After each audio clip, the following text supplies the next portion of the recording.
Soviet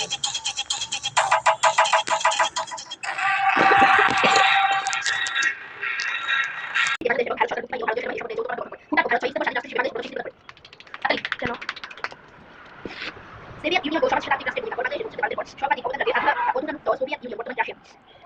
Pakistani বাহিনী পৃথক বাংলাদেশে গণহত্যা অগ্নিসংযোগ নারী নির্যাতন বন্ধ করার জন্য সোভিয়েত রাষ্ট্রপ্রধান পাকিস্তানের প্রেসিডেন্ট ইয়াহিয়া শাহ আফগান তিনি ইয়াহিয়াকে বাংলাদেশের জনপ্রতিনিধিদের হাতে ক্ষমতা হস্তান্তরের জন্য বলেন। সোভিয়েতের পত্র-পত্রিকা প্রচার এবং বাংলাদেশের পাকিস্তানি বাহিনী নির্যাতনের কাহিনী ও মুক্তিযুদ্ধের অবহেলিত বিশ্বজনীন সৃষ্টিতে সহায়তা করে। তার সঙ্গে মার্কিন যুক্তরাষ্ট্রের পাকিস্তানের পক্ষে মৃত্যুদণ্ডের প্রস্তাব সোভিয়েত ইউনিয়নকে বিরোধী করা প্রথমবার বাতিল করে দেয়। সোভিয়েত ইউনিয়নের একটি Cuba, Yugoslavia, Poland, Hungary, Bulgaria, Czechoslovakia, পূর্ব জার্মানি সহ তৎকালীন সমাজ সাহিত্যিক রাষ্ট্রগুলো বাংলাদেশের মুক্তি সংগ্রামে সামিল হতে পারে। গ্রেট ব্রিটেন, পশ্চিমা বিশ্ব ও অন্যান্য দেশের ভূমিকা 1970 সালে নির্বাচনের পর শুরু করে 1971 সালে নিযুক্তি ও ব্রিটেনের প্রচার বিশেষ বিবৃতি এবং লন্ডন থেকে প্রকাশিত পত্র-পত্রিকা বাংলাদেশ পাকিস্তান বাহিনীর নিয়ন্ত্রণ প্রতিরোধ বাংলাদেশ সরকার অস্ট্রেলিয়া সরকারদের পূর্ব পাকিস্তানি বাহিনীর মহত্তা এবং মুক্তিযুদ্ধে অবদান সম্পর্কে বিশ্বজনীন সাজা করে। উল্লেখ লন্ডন ছিল বহির্বিশ্বে মুক্তিযুদ্ধের পক্ষে প্রধান কেন্দ্র। ব্রিটেন, অস্ট্রেলিয়া, পশ্চিম জার্মানি, ফ্রান্স, ইতালি, জাপান ও কানাডা পর্যন্ত পাকিস্তানি বাহিনীর বিরুদ্ধে বিশ্বজনীন সৃষ্টিতে সাহায্য করে। ইরান বাংলাদেশের মুক্তিযুদ্ধের পক্ষে সমর্থন দেয়। মার্কিন যুক্তরাষ্ট্র গণপ্রজাতন্ত্রী কংগ্রেসের অনেক সদস্য এদেশে মুক্তিযুদ্ধের পক্ষে সোচ্চার ছিল। মার্কিন যুক্তরাষ্ট্র সরকার চীন এবং ইরান ও সৌদি আরব সহ বৌদ্ধ এবং মুসলিম দেশে মুক্তিযুদ্ধের পক্ষে ছিল।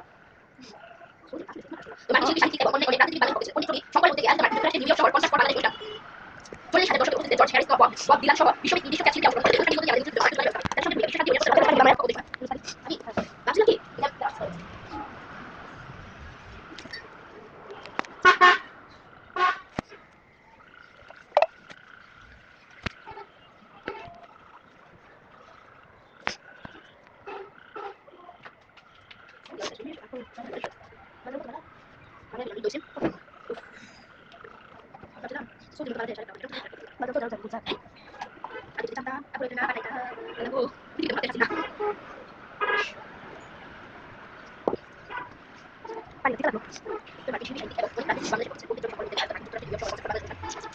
আমি ভাবছিলাম